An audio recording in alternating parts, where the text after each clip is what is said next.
anti-Chinese protests in Vietnam, prompting Beijing to evacuate thousands of its nationals. Andrew?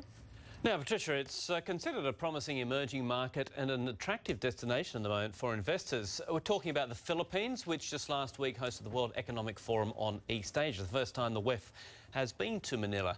Well, a US think tank, meanwhile, forecasts that the country's economy could more than double over the next 10 years. Well, a little earlier last week, I sat down with a top business leader in Manila to discuss her country's economic future.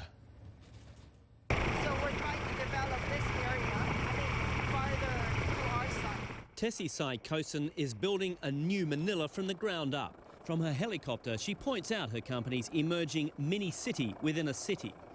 A 74-hectare development centred around one of the world's biggest shopping malls, being built by the family company SM Investments. With a corporate career in Manila stretching over more than 40 years, she's a little bemused by the current wave of international investment interest in the Philippines.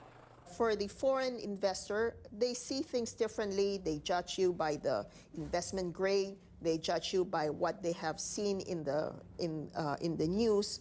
So right now, there's a lot of them are very curious about the Philippines. But the Philippines has always been a good area, even in the past. It's just that you have to have patience. You have to understand the country and persevere. Do you worry, though, about the competition, that the fact that there are fresh eyes now looking at the Philippines, that the world may be coming to your doorstep? Are you ready for them? Yes. If you can beat them, join them. So you're talking about joint ventures? Oh, yes, we have a few. The anti-corruption campaign by the new administration, that was a platform, a campaign platform for the president. How successful has he been, in your opinion, about tackling corruption? We have a president that is clean, and I think he is attempting to clean certain government department or agency. I think it's a starting point. Right, but you're confident that he will succeed, that he should be able to carry through with his promises? It's going to be a long-term work. The $14 billion SM Investments is one of the country's biggest mall and retail operators and also owns the country's biggest bank. So there's still a lot of cities that are untapped in the Philippines. But unique among the many family-owned companies here, SM is actually managed by the 6 siblings of SM founder and the Philippines' richest man, Henry Sai. That does sound like a recipe for a very, very difficult strategy setting. It seems that we do have different interests.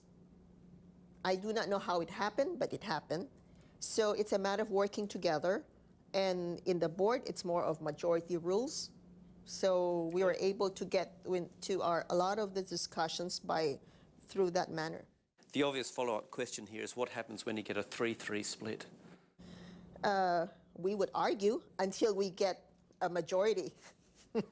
So father does not decide, does not have the controlling vote on that? He used to.